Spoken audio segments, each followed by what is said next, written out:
Kanhangad south Mathoth Mahavishnu ക്ഷേത്രത്തിൽ വാർഷിക മഹോത്സവത്തിന് തുടക്കമായി. വിവിധ പരിപാടികളോടെ കൊണ്ടാടുന്ന ഉത്സവാഘോഷത്തിന് ഗീതാജ്ഞാന യജ്ഞത്തോടെയാണ് സമാരംഭം കുറിച്ചത്. This news sponsored by Boby Chemmanur international jewellers. ജനുവരി 12 മുതൽ 20 വരെയുള്ള 9 നാളുകളിലാണ് ഇത്തവണ മാതോത്ത് മഹാവിഷ്ണു ക്ഷേത്രത്തിൽ വാർഷിക മഹോത്സവം നടക്കുന്നത്. വിവിധ ആധ്യാത്മിക കലാസാംസ്കാരിക പരിപാടികളോടെ കൊണ്ടാടുന്ന ഉത്സവാഘോഷത്തിന് സ്വാമി വിശ്വാനന്ദ സരസ്വതിയുടെ നേതൃത്വത്തിൽ ഗീതാജ്ഞാന യജ്ഞം നടത്തി തുടക്കം കുറിച്ചു. യജ്ഞത്തിനായി ക്ഷേത്രത്തിലെത്തിയ സ്വാമിക്ക് ആഘോഷ കമ്മിറ്റി നേതൃത്വത്തിൽ ഊഷ്മളമായ വരവേൽപ്പ് നൽകി.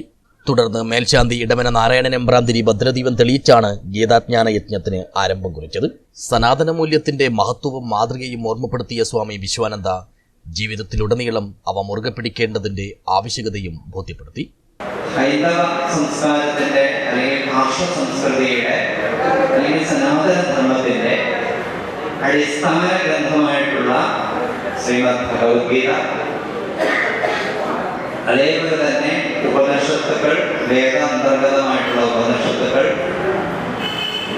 അതേപോലെ തന്നെ വേദവ്യാസ മഹർഷി എഴുതിയിട്ടുള്ള ബാദരായണ സൂത്രം അല്ലെങ്കിൽ ശാരീരിക മീമാംസ അല്ലെങ്കിൽ ബ്രഹ്മസൂത്രം, ഈ മൂന്നുമാണ് ഭാരതീയ സംസ്കൃതിയുടെ അടിസ്ഥാന പ്രമാണ ഗ്രന്ഥങ്ങൾ. ആഘോഷ committee chairman KP Balakrishnan, general convener K Thampan Nair, ക്ഷേത്രം president K Kunhiraman Nair, secretary KV Kunhikannan, retired vehicle inspector PV Balakrishnan, V Narayanan, KV Sukumaran, K Rameshan, B Krishnan, C Narayanan, programme committee chairman CPV Vinod Kumar, മാതൃസമിതി ഭാരവാഹികളായ രാജീവി, രാജാമണി തുടങ്ങിയവർ സംബന്ധിച്ചു.